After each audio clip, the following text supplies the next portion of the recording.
concepto de límite y continuidad en funciones con variable compleja. Entonces, iniciemos primero recordando la definición de límite para una función en variable real que se miró en cálculo diferencial. Entonces, si nosotros tenemos en el plano cartesiano XY una función en variable real, digamos y igual f de x, y queremos estimar el límite hacia un punto x sub 0, queremos identificar cómo es el comportamiento de la función en dicho punto. Entonces, lo que nosotros hacemos es que para todo epsilon o para cada número positivo epsilon mayor que 0,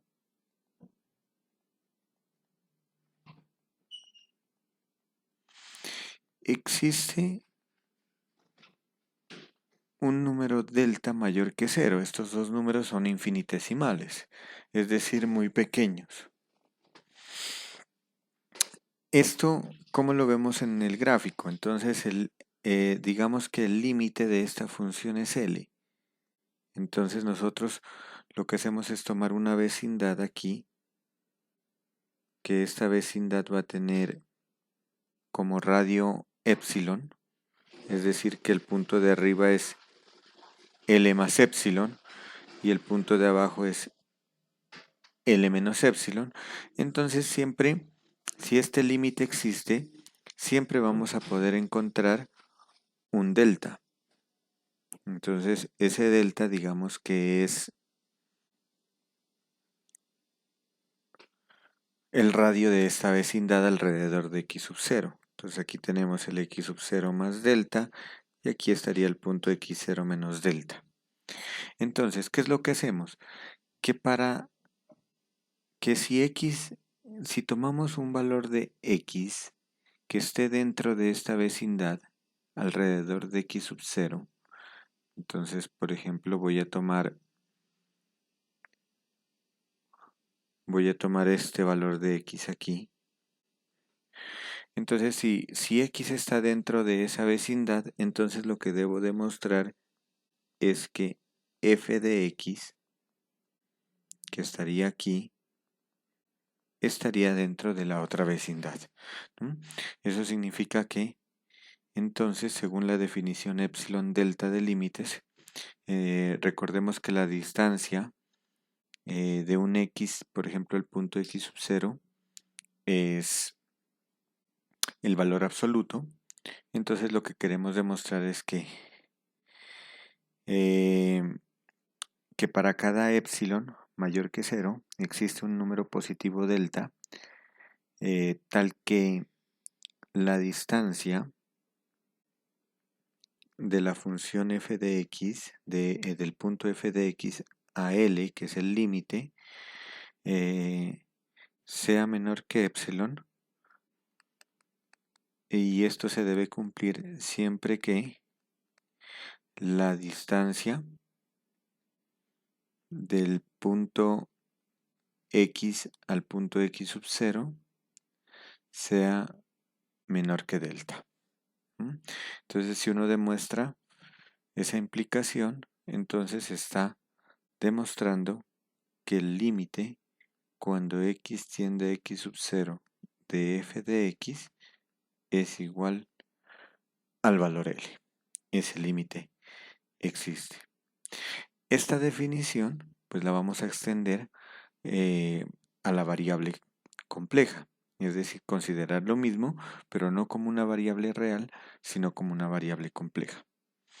Entonces, tenemos que si consideramos una función f definida para todos los puntos z en un entorno punteado de z0, la afirmación que el límite de f de z cuando z tiende a z sub 0 es un número, llamémoslo w sub 0, que se escribiría como límite cuando z tiende a z0 de f de z igual a W sub 0, significa que para cada número positivo epsilon mayor que 0, en este caso un número positivo, si estoy hablando de número positivo epsilon, estoy diciendo que es un número real, un infinitesimal, para cada número positivo epsilon, una distancia muy pequeña, existe otra distancia, también pequeña, delta, tal que, y la implicación que teníamos, en este caso aquí, las dos barras verticales no me representan el valor absoluto, sino que sería el módulo.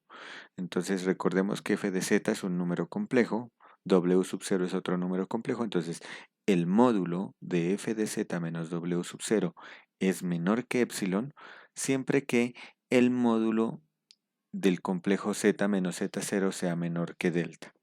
Pues aquí la implicación que esto también, que ese módulo sea mayor que 0, significa que es un entorno punteado, es decir, no se tiene en cuenta en el entorno el punto z sub 0.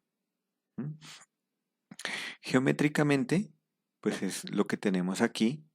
Entonces pues estamos, aquí trabajamos entonces en el plano, eh, en el plano Z, como no podemos hacer el dibujo para R4, entonces trabajamos con los planos, ¿no? En el plano Z y en el plano W. Entonces en el plano Z, pues estamos dibujando un entorno con un entorno punteado, con centro en Z sub 0 y con radio delta. Y ahí vamos a tomar el punto Z. Entonces, y lo que vamos a demostrar es que W está en, que W, recordemos que es f de z, está en el entorno con centro en W sub 0 y con radio epsilon. ¿Mm? O sea que es exactamente lo que tenemos aquí, sino que si hacemos la analogía, tendríamos que este entorno que está aquí lo voy a dibujar en el plano Z. Entonces, ¿qué voy a dibujar? En este caso, pues el límite se transforma como límite cuando z tiende a z sub 0 de f de z igual a w sub 0. Entonces, lo que tendríamos es que en el plano z tenemos un, un número complejo z sub 0 y lo vamos a dibujar con un radio delta. Entonces tenemos este entorno. Y ahí dentro de ese entorno es lo que vamos a tomar el punto Z. Y entonces vamos a mirar qué ocurre con la proyección hacia el plano W. Entonces en el plano W, pues vamos a encontrar por aquí W sub 0 y que es el valor del límite, y ese W sub 0 pues va a estar rodeado de puntos que están en un entorno con radio epsilon. Y entonces para cada z que yo tome en el plano z, entonces vamos a encontrar f de z aquí, que estaría en el entorno con radio epsilon. En el entorno con centro en W sub 0 y radio epsilon. Esto es a través de la función f. Y entonces, a medida que z se acerque a z sub 0, voy a demostrar que f de z se acerca a w sub 0. Y así demostramos que el límite cuando z tiende a z sub 0 de f de z es igual a w sub 0. Eso es lo que nos está diciendo la interpretación geométrica en la variable compleja, tal como pueden ustedes leerlo en el párrafo que está escrito en el lado izquierdo.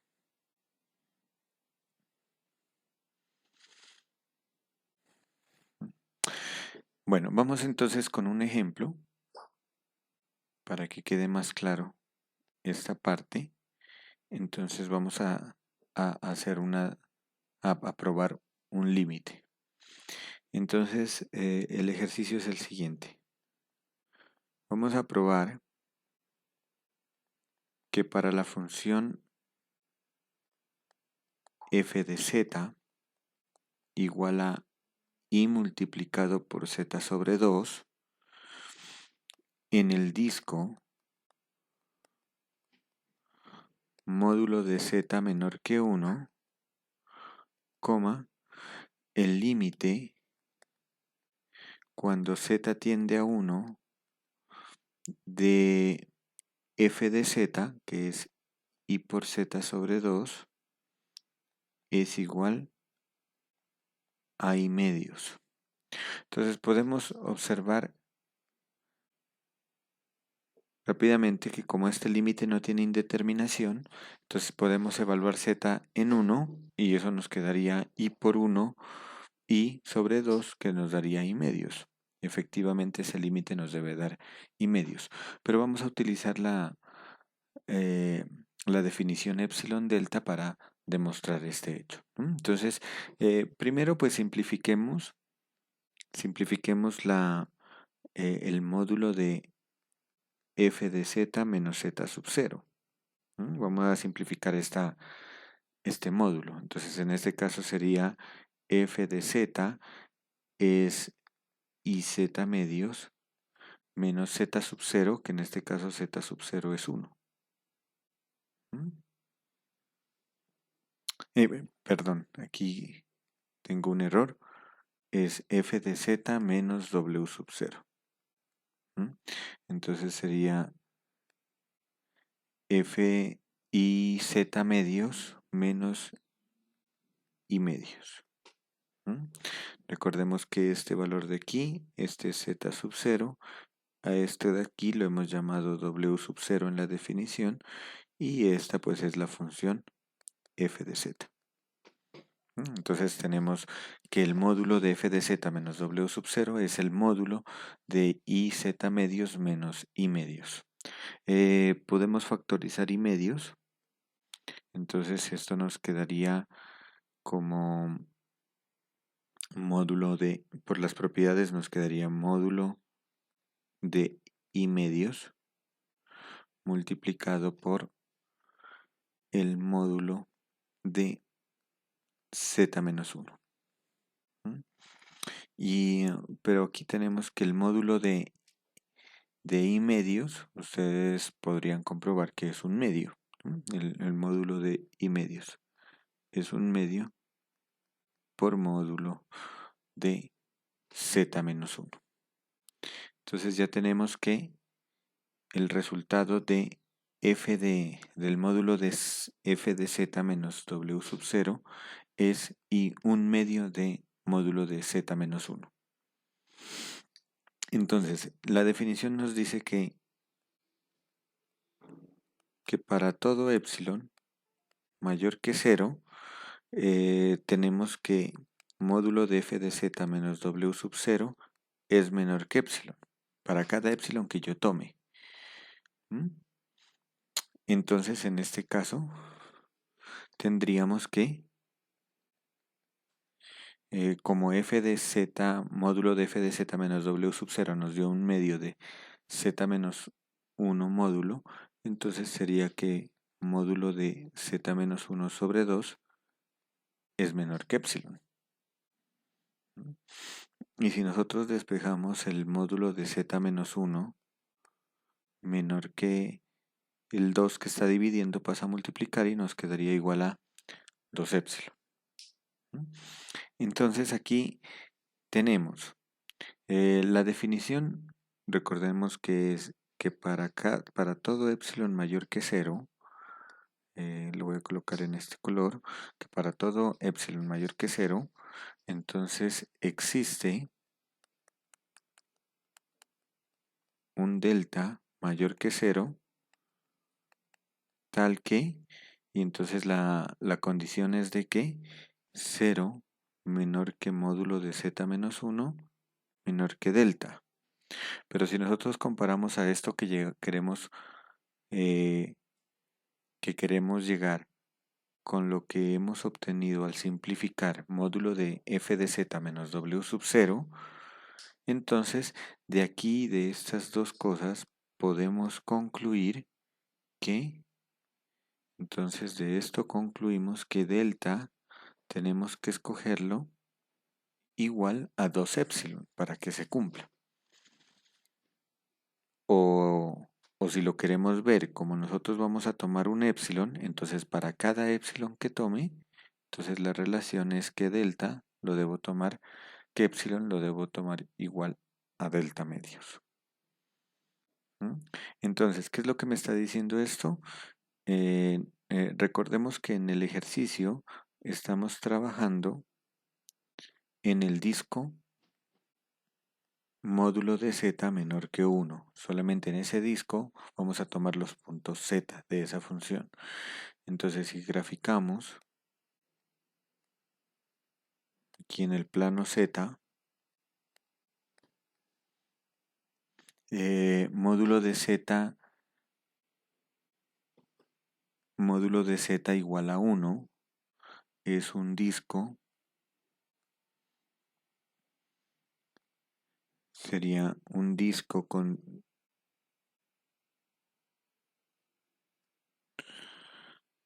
centro en 0 y con radio 1.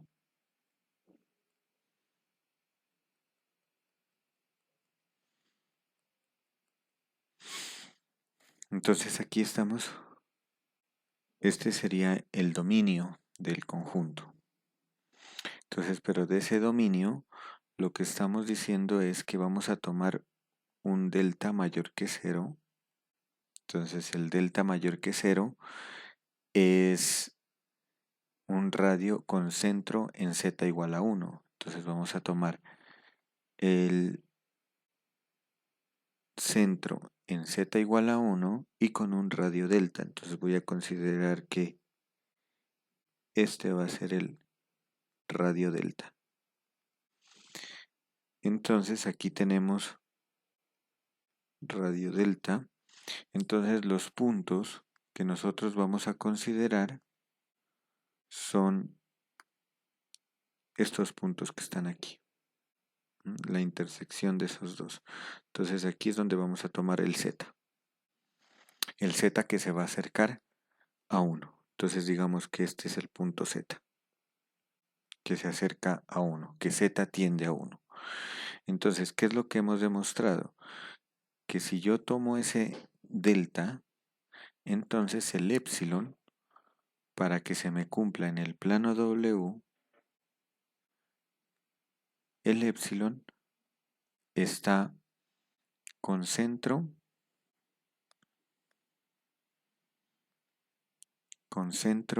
en I medios. Recordemos que ese es el valor del límite. Entonces está con centro I medios y con radio delta medios. O sea, es la mitad del radio que he tomado. Entonces aquí voy a dibujar, voy a suponer que esto es la mitad. Entonces esto es delta medios. Entonces para cada z que yo tome en ese conjunto de color verde, entonces acá va a caer en toda la sección que estoy pintando en color amarillo. Entonces, digamos que para ese z, aquí está f de z. Y esta sería la aplicación de la función f, que teníamos f de z igual a i por z sobre 2. Entonces, cada punto z que está en el conjunto en color verde lo está llevando a un punto f de z en el conjunto en color amarillo. Y a medida que z se acerque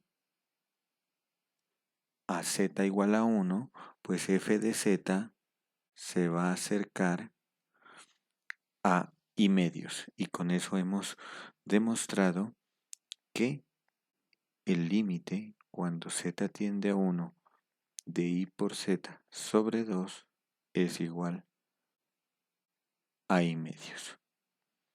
Acá estábamos en el plano W.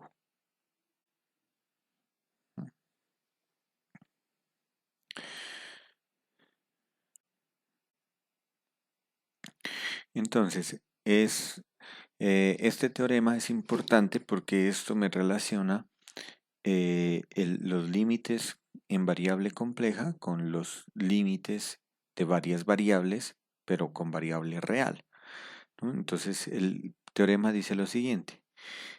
Si nosotros a la función f de z le podemos calcular su parte real y su parte imaginaria, llamémosla u de xy la parte real y b de xy la parte imaginaria, y el punto z sub 0 donde tiende el límite tiene parte real x0, parte imaginaria y sub 0, y asimismo el valor del límite tiene parte real u sub 0 y parte imaginaria b sub 0, entonces ese límite existe y da w sub 0 si y solo si el límite cuando xy tiende a x0 y0 de u sub xy tiene que dar u sub 0, el límite de la parte real tiene que dar u sub 0 y el límite de la parte imaginaria tiene que dar b sub 0.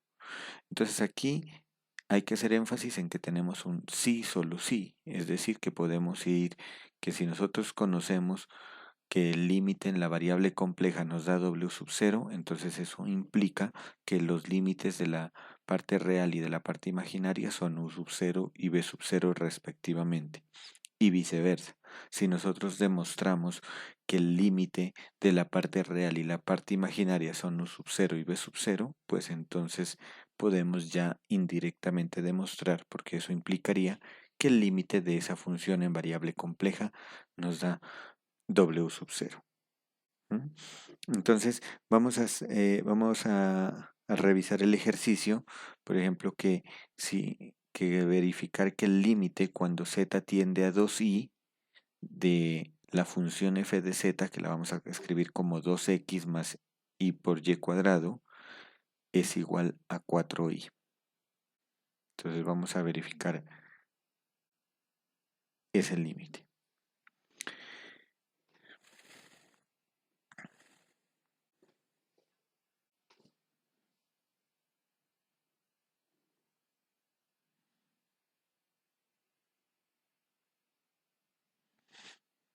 Entonces vamos a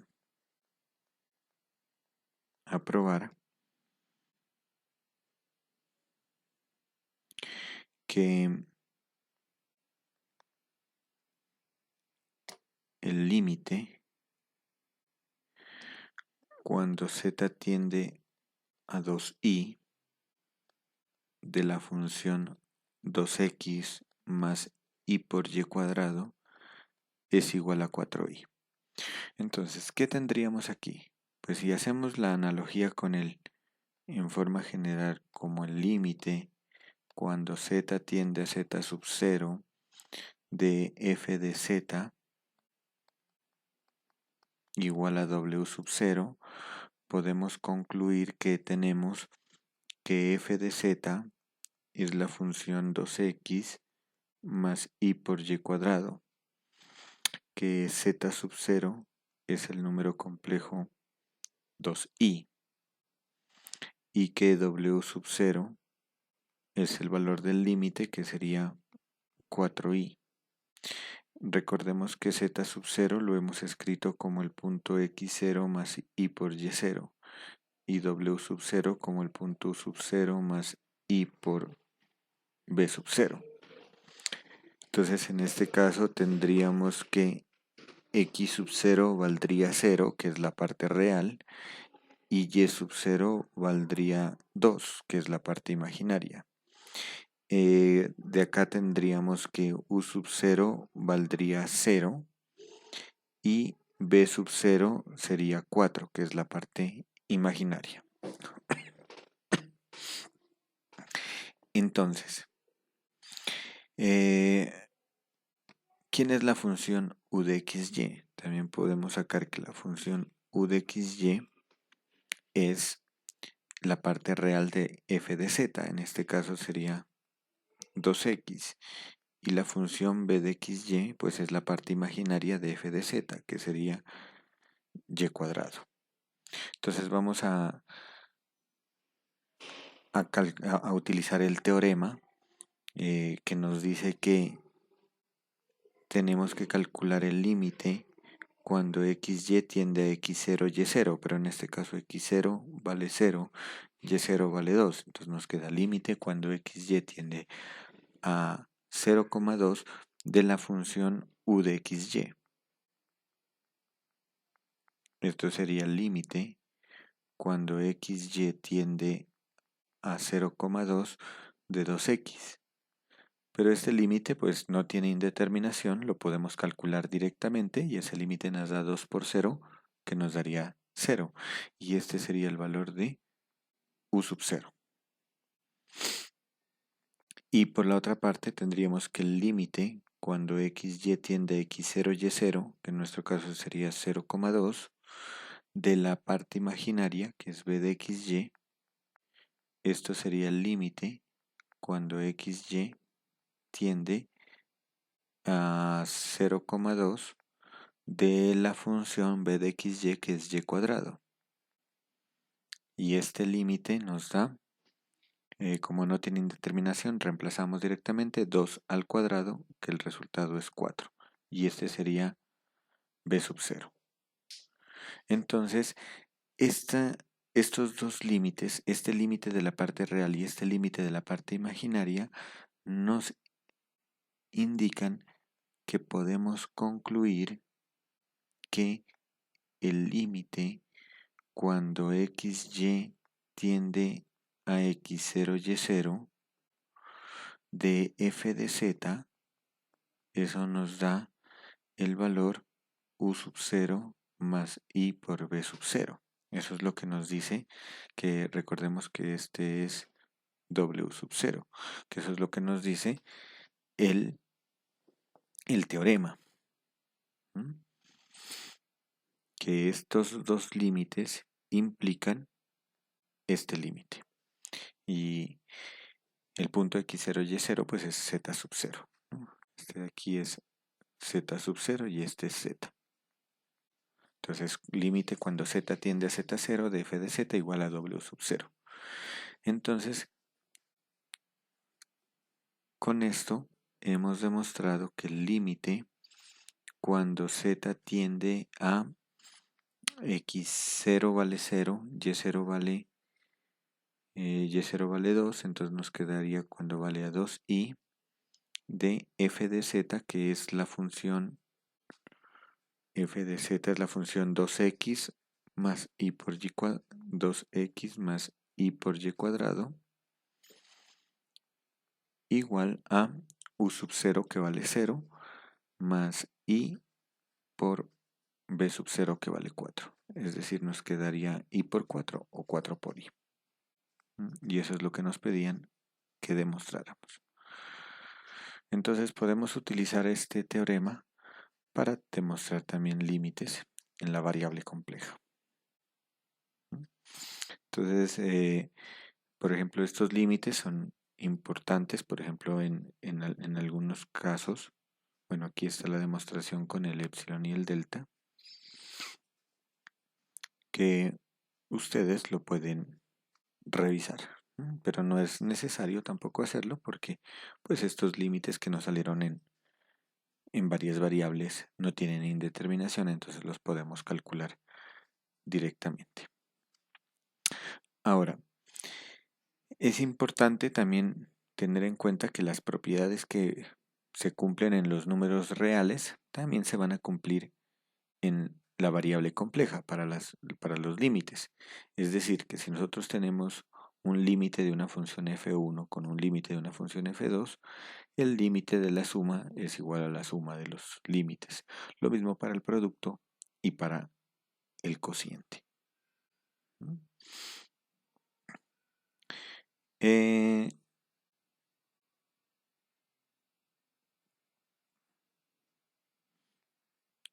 Ahora vamos a centrarnos en estos límites, en los límites que ya tienen indeterminaciones pues en el caso vamos a analizar la indeterminación 0 sobre 0. Por ejemplo, esos 4 límites que aparecen ahí en la pantalla, ustedes pueden tomar el tiempo para revisarlos y evaluar z, cuando tiende a i. Entonces, por ejemplo, en el primer límite, i cuadrado nos da -1 y -1 más 1 nos daría 0. Y en la parte de abajo, si reemplazo z por i, puedo comprobar que también es 0. Entonces tiene indeterminación 0 sobre 0. El segundo límite también tiene indeterminación 0 sobre 0. Y lo mismo el cuarto límite también tiene indeterminación 0 sobre 0. Y este tercer límite, pues es un límite infinito. Entonces, para comprender la idea de qué es el infinito, cómo vamos a caracterizar el infinito en la variable compleja, vamos a revisar primero lo que en este curso se llama el plano complejo extendido.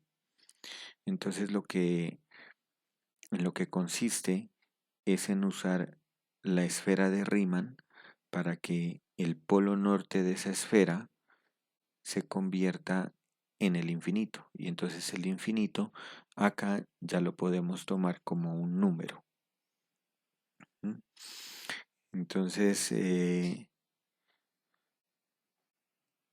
para visualizar esto, se puede suponer lo siguiente. Entonces vamos a suponer que el plano complejo pasa por el ecuador de una esfera.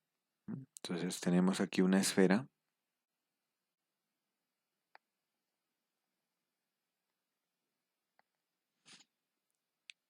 y aquí está el ecuador.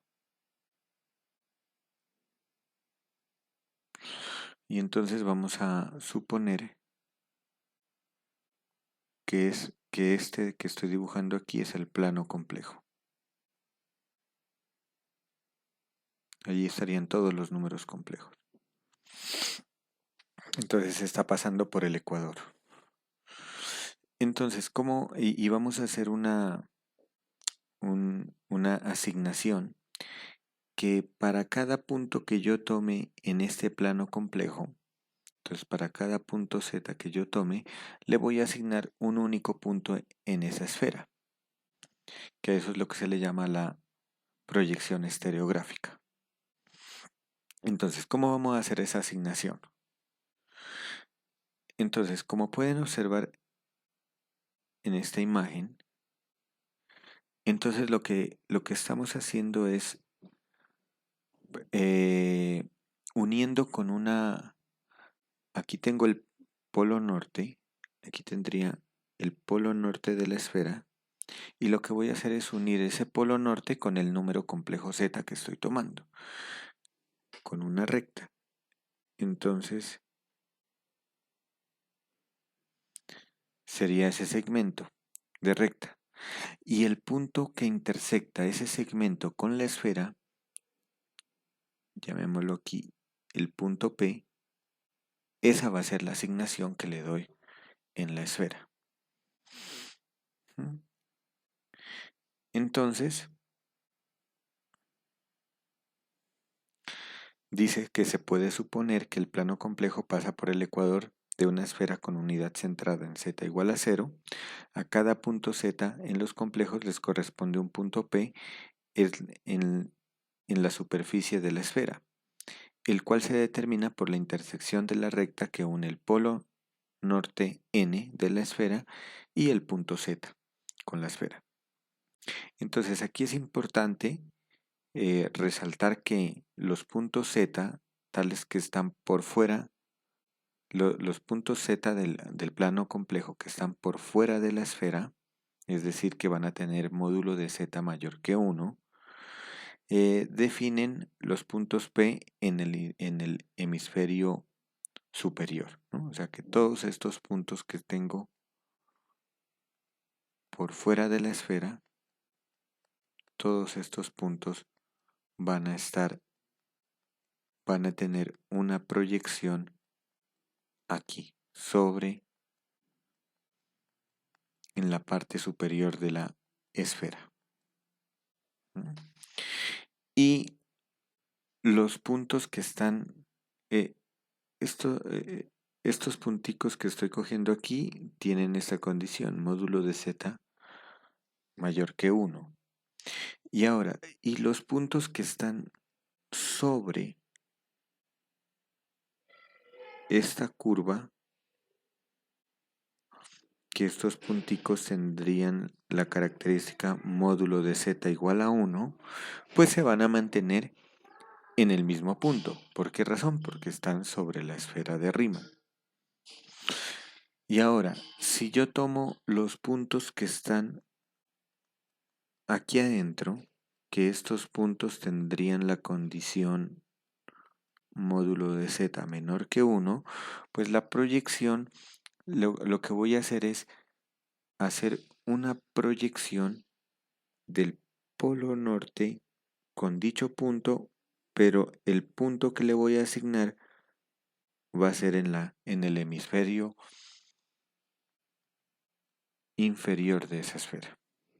Es decir, aquí va a estar la proyección. Entonces, todos los punticos que están en color azul van a estar proyectados en la esfera, pero en el hemisferio sur de esa esfera. Entonces, con eso podemos observar que la correspondencia es 1 a 1. Para cada punto del plano complejo le corresponde un único punto en la esfera. ¿Qué ocurre con esto? Que si nosotros consideramos que este borde que dibujé aquí en color negro de este plano me representa ya que Z se está alejando mucho del origen, es decir, se está acercando cada vez más. En este caso diríamos que Z se está proyectando hacia infinito, que miren que aquí tiene varias direcciones, cómo irse a infinito. Supongamos que sobre ese borde, sobre esa frontera, digamos, del plano complejo, está el infinito. Entonces, cuando z llegue a ese infinito, pues lo que va a pasar es que la proyección de este infinito va a ser precisamente el polo norte de la esfera de Riemann. Entonces el polo norte tiene una representación del infinito. Y todo está en base ¿a quién? ¿Cómo sé que z se está aproximando al infinito? Pues hallo la magnitud de ese z y con relación al origen. Y entonces la magnitud de ese z pues es cada vez más grande y va a tender a infinito. Ese número real tiende a infinito. Y eso es en lo que consiste la proyección estereográfica, que en algunos libros la llaman la esfera de Riemann. Entonces, en conclusión, podemos decir que cuando z se aleja mucho del origen, la proyección P se acerca al polo norte, n. Es decir, para cada épsilon mayor que 0 pequeño, aquellos puntos del plano complejo exteriores al círculo, módulo de z va a ser 1 sobre épsilon, corresponden a puntos de la esfera próximos a n. El conjunto es llamado módulo de z mayor que 1 sobre épsilon. Vamos a llamarlo un entorno épsilon o entorno de infinito. ¿Qué significa eso? Pues nosotros habíamos dicho que épsilon es un infinitesimal.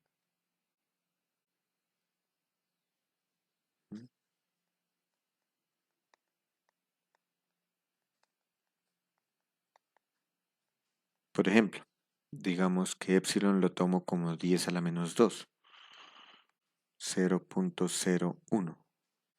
Entonces, 1 sobre épsilon es un número grande.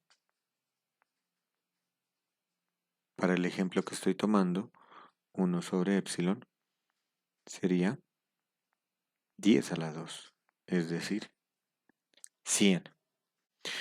Recordemos que esto es una distancia al origen. Entonces estoy diciendo que esta distancia está muy cercana a 0, pero esta distancia es lejana a 0. Entonces decir que módulo de z es menor que epsilon significa que todos estos puntos z están cerca del origen. Z tiende a 0 significa eso. Y decir que módulo de z es mayor que 1 sobre epsilon va a significar que z tiende a infinito, porque estamos diciendo que el módulo de un número complejo es más grande que ese número que hemos tomado como grande, como 10 a la 2, 10 a la 3, 10 a la 20, 10 a la 50, etc. Entonces z se está acercando a infinito. Entonces esta relación me va a representar que z tiende a infinito. Y esta relación que hemos venido tomando es la que me representa que z tiende a 0. Y si escribo módulo de z menos z0 menor que epsilon, significa, esto de aquí, significa que z se aproxima a z0. Entonces, esa sería la notación que vamos a utilizar ahora para referirnos a los límites infinitos. Entonces, ¿qué significa este límite? Límite que z tiende a z0 de f de z nos dé infinito. Eso significa que para cada epsilon mayor que 0 existe delta mayor que 0 tal que si f de z, si el módulo de f de z es muy grande, es mayor que 1 sobre epsilon, entonces se debe probar que el módulo de z menos z0 es muy pequeño, es menor que delta. Esto sería que z tiende a z0, implicaría que f de z es muy grande, es decir, se va a infinito, ¿no? Límite cuando z tiende a z0, f de z nos da infinito.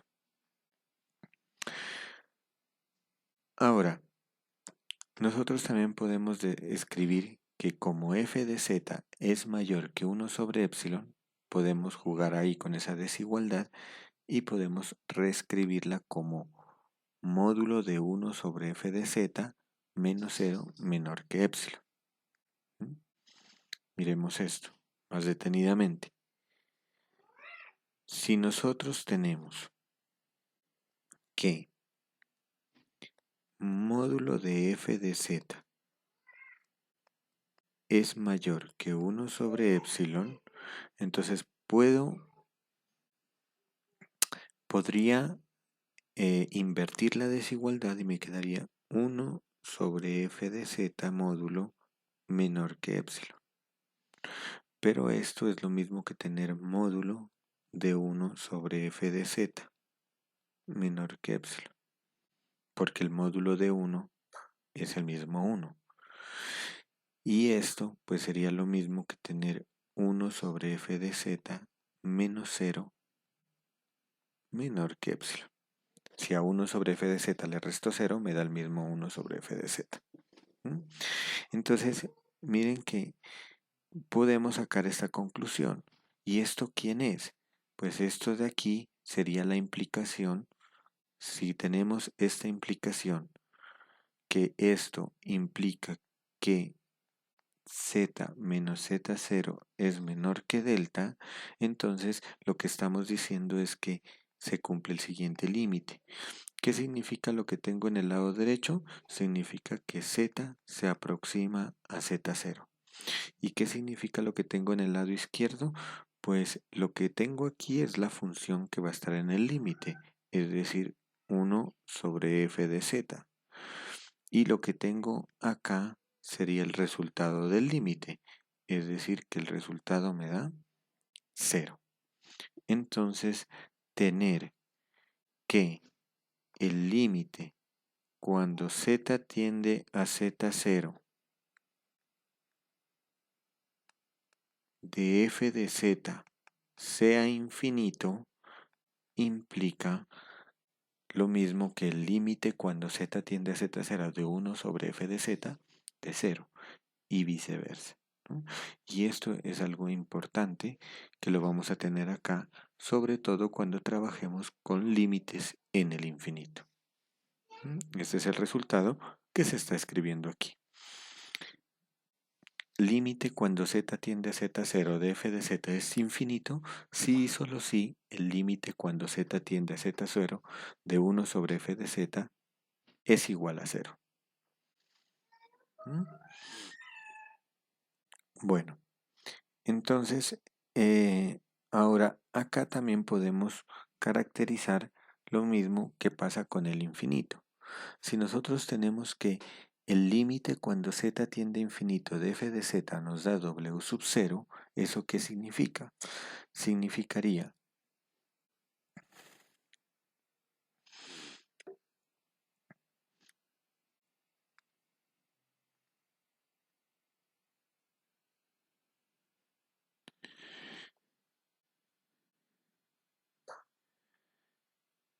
entonces,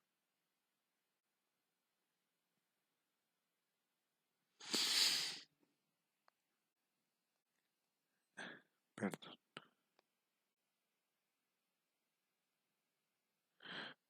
límite cuando z tiende a infinito de f de z sea igual a w sub 0.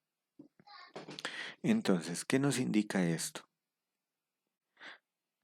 Esta relación f de z con w sub 0 que nos indica que el módulo de f de z menos w sub 0 es menor que epsilon.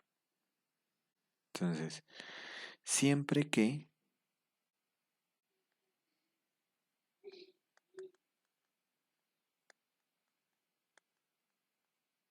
¿y qué nos indica esta relación? Que z tiende a infinito. Habíamos dicho que esto es módulo de z es mayor que 1 sobre epsilon, pero pues acá no puedo tomar el mismo epsilon, porque recuerden que la definición de epsilon es epsilon delta. Para cada epsilon existe un delta. Entonces eso va a ser módulo de z mayor que 1 sobre delta. Entonces lo que me está diciendo aquí es que si z es muy grande, si z está muy alejado del origen, y se cumple que f de z está muy cerca del punto w sub 0. ¿Eso qué significa? Que el límite cuando z tiende a infinito de f de z me da w sub 0. Entonces eso es lo que hemos escrito aquí, ¿no? Entonces, límite cuando z tiende a infinito de f de z igual a w sub 0 significa que para cada epsilon mayor que 0 existe delta mayor que 0, tal que el módulo de f de z menos w sub 0 es menor que epsilon, siempre que el módulo de z sea mayor que 1 sobre delta. Como módulo de z es mayor que 1 sobre delta, se puede escribir entonces haciendo lo mismo que hicimos en el anterior límite, podemos escribirlo como 1 sobre z menos 0, menor que delta. Y esto implicaría que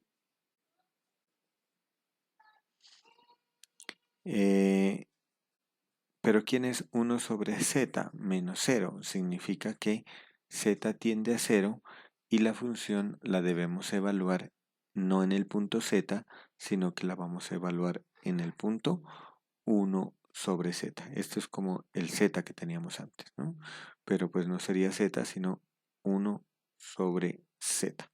Entonces ya no me quedaría f de z, sino que me quedaría f de 1 sobre z. Y entonces vamos a tener esta relación. Límite cuando z tiende a infinito de f de z me da w0 si solo si el límite cuando z tiende a 0 de f de 1 sobre z es w sub 0.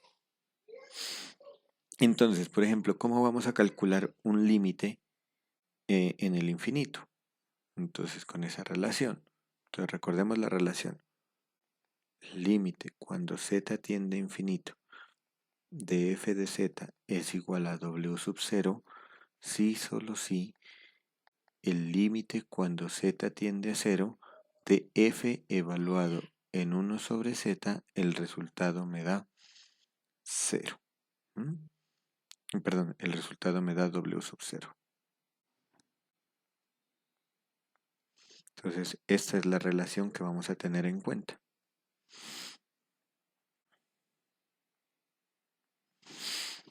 Muy bien, entonces vamos a hacer un ejemplo. Vamos a calcular el límite cuando z tiende a infinito de 2z más i sobre z más 1. Entonces aquí tenemos que la función f de z es 2z más i sobre z más 1. Entonces, según el teorema, este límite lo puedo cambiar como el límite cuando z tiende a 0. Pero la función ya cambia. Ya la función no es f de z, sino f de 1 sobre z. Es decir, donde esté z, coloco 1 sobre z. Entonces la primera función me quedaría 2 por 1 sobre z más i, y en el denominador me quedaría 1 sobre z más 1, y calculamos este límite. Entonces este límite me quedaría límite cuando z tiende a 0 de, y esto me quedaría 2 sobre z más i, que haciendo operaciones en cruz me quedaría 2 más, me quedaría 2 más i por z sobre z, y en la parte de abajo me quedaría 1 más z sobre z. Puedo simplificar z y entonces me queda límite cuando z tiende a 0 de 2 más i por z sobre 1 más z. Y como z tiende a 0, pues entonces esto me daría 0, esto me daría 0, y me queda como resultado 2 sobre 1, que sería 2. Entonces concluimos que el límite cuando z tiende a infinito de 2z más i sobre z más 1 es igual a 2. Por la relación de acá, ¿no? Que el w sub 0 nos van a dar el mismo valor del límite, sea que calcule z infinito o z tienda a 0.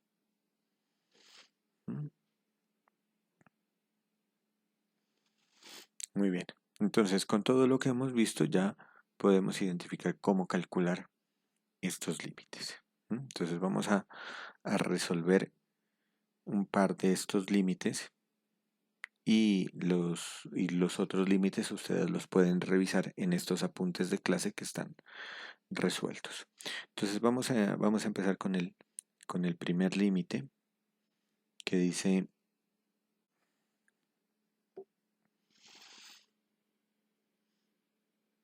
vamos a calcular límite cuando z tiende a i de z cuadrado más 1 sobre z al cubo más 1 menos i por z cuadrado más 1 menos i por z menos i. Entonces podemos, si reemplazamos z por i, nos quedaría i cuadrado arriba, que es menos 1, más 1 nos daría 0. En la parte de abajo nos quedaría i al cubo, que es menos i. Acá nos quedaría i cuadrado, que es menos 1, entonces nos quedaría menos 1 menos i. En el otro no tenemos que multiplicar por i, entonces al multiplicar por i nos quedaría 1 por i y menos i cuadrado, que sería menos 1, y en el otro nos queda menos i. Entonces se cancelan estos dos. Este menos i con el menos nos queda más, y con este menos i se cancela, y nos queda 1 positivo con menos 1 que nos daría 0. O sea que tenemos la indeterminación 0 sobre 0. Muy bien, entonces si tenemos indeterminación 0 sobre 0 debemos quitar esa indeterminación. Entonces para quitar la indeterminación debemos factorizar. ¿No? Pero como ya tenemos que 0 es una raíz de esos dos polinomios, podemos aplicar la división sintética para factorizar. Entonces vamos a hacer acá al lado la factorización. Factoricemos z al cuadrado más 1. Pues sin ir más lejos podemos escribir z cuadrado más 1 como z cuadrado menos i cuadrado. ¿Sí? Ya que i cuadrado es menos 1, con el menos me quedaría más 1. Y esto lo podemos expresar como una diferencia de cuadrados y nos quedaría z menos i por z más i. Entonces esa sería la factorización de z cuadrado más 1 en los complejos. Ahora, para factorizar el otro polinomio que tenemos acá, que es z al cubo más 1 menos i por z cuadrado más 1 menos i por z menos i, entonces aquí sí vamos a utilizar la división sintética. Entonces bajamos los coeficientes que serían 1, 1 menos i, 1 menos i y menos i. Y vamos a hacer la división sintética entre la raíz que es z tiende a i. Entonces como z tiende a i, la vamos a hacer entre i. Entonces nos quedaría, bajamos el 1, 1 por i nos da i, si sumamos se cancela esta i, nos queda 1, 1 por i nos da i, se cancela, nos da 1, 1 por i nos da i y el residuo nos da 0. Por lo tanto, entonces la factorización de ese polinomio es un grado menor, z cuadrado más z más 1 multiplicado por z, y si aquí está i, entonces acá baja menos i. ¿Mm? Entonces esa sería la factorización. Entonces ya que tenemos esas factorizaciones, vamos a reemplazar en el límite. Entonces nos quedaría límite cuando z tiende a i de z cuadrado más 1 se factoriza como z menos i por z más i. Y el otro polinomio dijimos que lo factorizamos como z cuadrado más z más 1 por z menos i.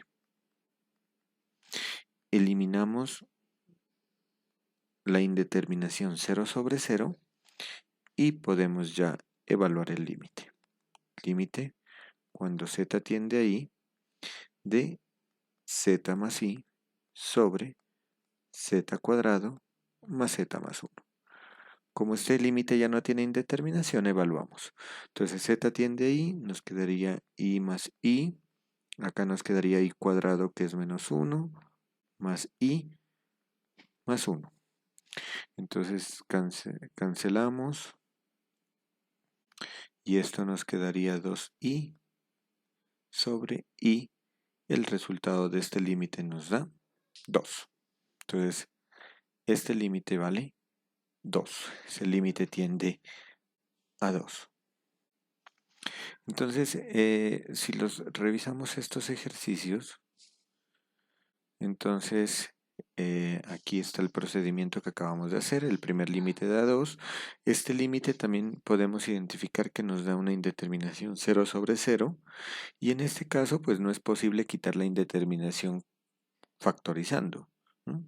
Entonces, así que usamos ahí el hallar la parte real y la parte imaginaria, el teorema que habíamos visto al inicio del video, que era de dividir la parte real y la parte imaginaria de la función f de z. En este caso, pues la función f de z es z más z conjugado sobre z cuadrado más 1. Entonces, si nosotros observamos, cambiamos a x más y por y por z, entonces al hacer la operatoria, a hacer esa operatoria, podemos identificar que nos sale la parte real, nos da la función u de xy, que es 2x, factor de x cuadrado menos y cuadrado más 1, sobre x cuadrado menos y cuadrado más 1 al cuadrado, más 4x cuadrado y cuadrado, y la parte imaginaria es la que aparece ahí en la pantalla, ¿no? Menos 4x cuadrado y sobre el mismo denominador de u. Entonces, ¿qué tenemos que hacer? Calcular los límites en varias variables. Como el límite dice que tiende a y, entonces la parte real es 0, la parte imaginaria es 1, entonces el límite tiende a 0,1, tanto de la parte real como de la parte imaginaria. Si nosotros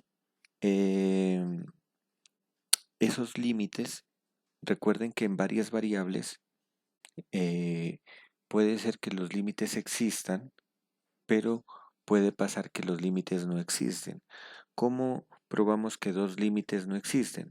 Tomamos dos trayectorias o dos caminos que nos lleven en este caso al punto 0,1, y si los resultados por esos caminos son diferentes, entonces el límite no existe. Entonces vamos primero a mirar eso. Entonces el límite de u. Entonces iniciamos verificando si el límite existe mediante dos trayectorias. La primera trayectoria que voy a tomar es el x igual a 0, es decir, el eje imaginario y. El eje imaginario y pasa por el punto 0,1. Entonces, si hacemos x igual a 0 en u, aquí reemplazamos el x por 0, entonces nos queda 0 en el numerador y en el denominador nos quedaría 1 menos y cuadrado al cuadrado. Nos queda 1 menos y cuadrado al cuadrado. Y este límite cuando y tiende a 1 da 0, porque y tiende a 1. Ojo, no tiene indeterminación 0 sobre 0. Ese límite daría 0 sobre cualquier número, el resultado es 0. Entonces, con la trayectoria x igual a 0, ese límite nos dio 0. Entonces vamos a mirar con otra trayectoria. Vamos a tomar la trayectoria y igual 1. Y igual 1 pasa por el punto 0,1. Entonces, si en u reemplazamos y por 1, entonces pueden ustedes observar que al reemplazar y por 1, en la parte de arriba nos queda 2x a la 3 y en la parte de abajo nos quedaría x a la 4 más 4x cuadrado.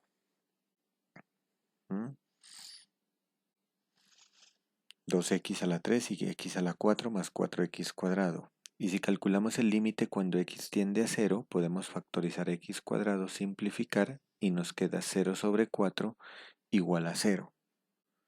En el momento tenemos dos trayectorias que nos están dando el mismo valor. Esto no significa que ese límite existe y da 0. Simplemente que dos trayectorias nos dio el mismo valor. Miremos a ver con una tercera trayectoria. Vamos a tomar la trayectoria y igual a x más 1. Noten que la trayectoria y igual a x más 1, esa recta también pasa por el punto 0,1. Entonces, si reemplazo y igual a x más 1 en la función u de xy que tenemos acá arriba, en esta función, si reemplazo y igual a x más 1 y simplificamos, nos da esto que tenemos aquí.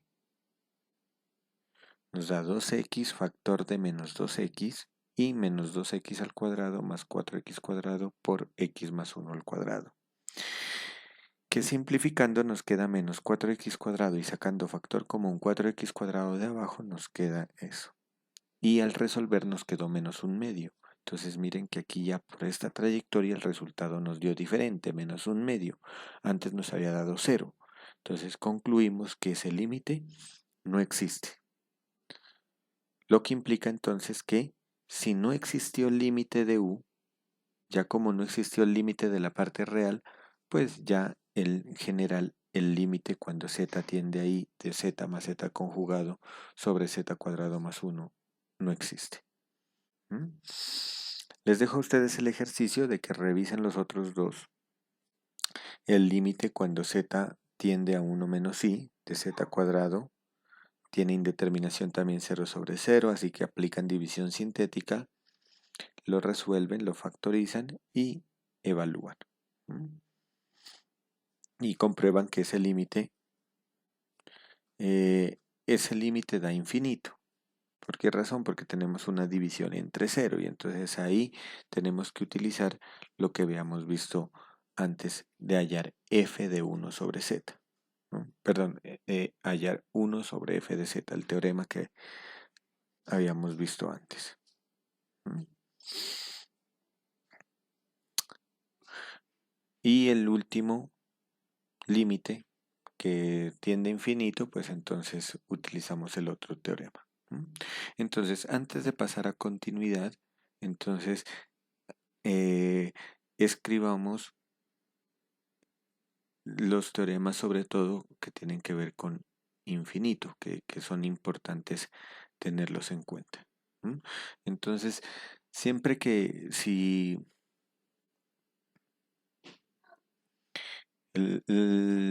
yo quiero resolver un límite cuando z tiende a z sub 0 de f de z y sé que ese límite me puede dar infinito, entonces nosotros podemos eso cambiarlo como es equivalente a calcular el límite cuando z tiende a z sub 0 de la función 1 sobre f de z y tengo que comprobar que ese límite me da 0. Si compruebo que ese límite me da 0, entonces el límite es infinito y viceversa. ¿No? Y la otra cosa que quiero resaltar es qué pasa cuando tenemos un límite que tiende a infinito. Entonces, si tengo que z tiende a infinito de f de z y quiero verificar que ese límite existe, me da w sub 0, entonces lo que puedo hacer es escribir el límite cuando z tiende a 0 de la función evaluada en 1 sobre z. Y tengo que comprobar que ese límite me da w sub 0. Y entonces con eso compruebo que el límite infinito también es w sub 0. ¿Mm?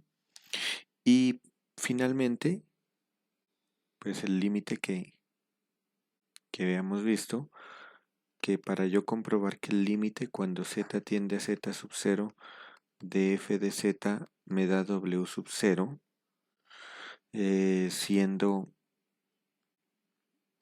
f de z la parte real u de xy más y por b de xy, la parte imaginaria, y teniendo que z0 es el punto x0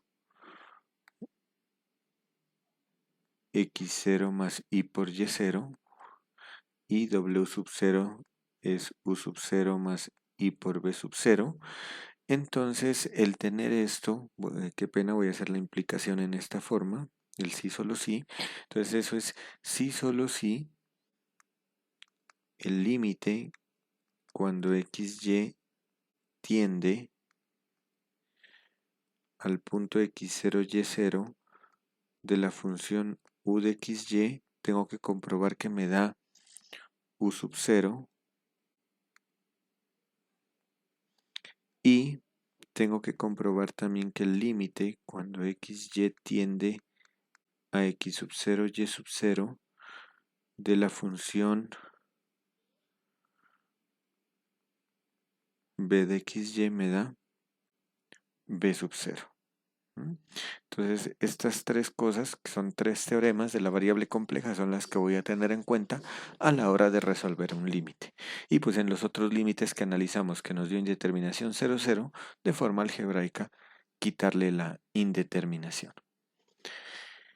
Entonces, finalmente, vamos a entrar en el concepto de continuidad, que la continuidad es igual que en la variable real. Una función f de z es continua en z0 si, primero, la función evaluada en z0 existe, segundo, el límite cuando z tiende a z0 de f de z existe, y tercero, pues que los dos valores deben ser iguales. O sea que en general se puede resumir como límite cuando z tiende a z0 de f de z sea igual a f de z0. Si no se cumple esa ecuación, pues se dirá que la función es discontinua en ese punto. Ahora, f de z será continua en una región, en un conjunto, en una región S, si la función es continua en cada punto de esa región. Y pues también tenemos que el límite significa que para todo epsilon mayor que 0 existe delta mayor que 0, tal que el módulo de f de z menos f de z0 es menor que epsilon, siempre que el módulo de z menos z0 sea menor que delta. ¿Mm? Y se sigue cumpliendo lo mismo de la variable real, que si consideramos dos funciones f y g continuas en un conjunto S, y C es un número de una constante de S, entonces las siguientes funciones también son continuas. La suma de dos funciones continuas es continua, el producto por escalar también es continuo, el producto entre dos funciones sigue siendo continuo, el cociente de dos funciones es continuo siempre y cuando la función del denominador sea diferente de cero. Aquí es diferente de cero.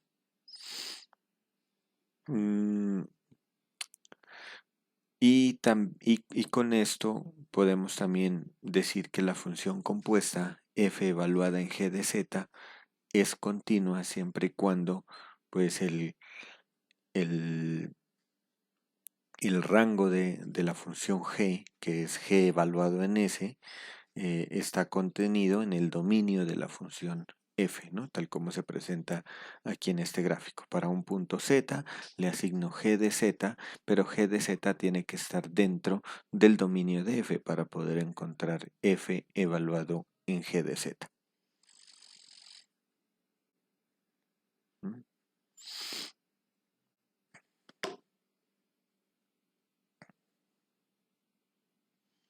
Y entonces, otra forma también de analizar la continuidad de estas funciones es teniendo en cuenta la parte real y la parte imaginaria de la función f de z. Entonces, con esto deducimos que una función será continua si sus funciones componentes, la parte real u y la parte real b, son continuas en el punto. Entonces, lo que habíamos escrito acá, esta última parte, entonces, ¿cómo identifico que esta función es continua? Entonces aquí simplemente vamos a hacer el cambio. Entonces ya no sería w sub 0, sino que para que sea continua sería f evaluado en z0. Y entonces, ¿quién me debe dar esta parte de acá? Pues me tiene que dar y me tiene que dar u sub 0 y b sub 0. Pero ¿quién es u sub 0 y b sub 0? Pues este punto de aquí es f evaluado en z0, ¿no? Entonces se debería cumplir. Esta sería la otra forma de comprobar que una función es continua. Si demuestro que los límites que están abajo de la función u de xy y de la función b de xy me da u sub 0 y b sub 0 respectivamente, y ese u sub 0 y b sub 0 corresponden a la función evaluada en el punto, entonces estamos probando la continuidad de la función en dicho punto. Entonces dice, y entonces aquí podemos extender ya que pues se puede demostrar muy fácilmente que la función f de z igual a z es continua en todos los números complejos, y por lo tanto z cuadrado también lo va a hacer, porque z cuadrado sería z multiplicado por z, las dos son continuas, y en general z a la n, y así entonces una función polinómica a sub 0 más a sub 1 z más a sub n z a la n, pues va a ser continua en todos los números complejos. Aquí tenemos un ejemplo de que esa función exponencial, como la parte real de f y la trigonométrica seno de x cuadrado menos y cuadrado, la parte imaginaria, es continua en todos los complejos. ¿Por qué razón? Porque la exponencial sabemos que es continua en los reales y la función trigonométrica seno también es continua. Por lo tanto, como la parte real de f y la parte imaginaria son continuas, entonces pues toda la función en variable compleja es continua también en todo el plano complejo. Con esto hemos terminado la parte de límites y continuidad. En el próximo video miraremos el concepto de derivada de una función en variable compleja.